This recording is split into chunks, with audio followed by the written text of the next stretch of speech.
So, Francis Ngannou beat Tyson Fury in their boxing fight last Saturday.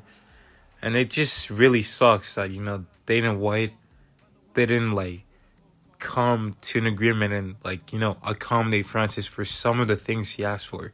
Because Francis Ngannou could have been one of the biggest stars in the UFC. Look at the guy's story. Look at his power. He has exciting fights. He has a great story. And for some reason, the UFC just couldn't, figure it out with him. And they had a money fight that would have, blown him up. Dash had two fights. The Fury fight, if he had this performance and he stayed with the UFC, could you imagine how big he would be? He'd be even bigger. And then have the John Jones fight, the John Jones fight. There's no fight right now, in the UFC, that's a real super fight. We had Islam versus Volk, but that wasn't really a super fight.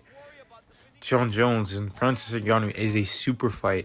A lot of people are going to tune in because there's a huge threat of John Jones losing that fight.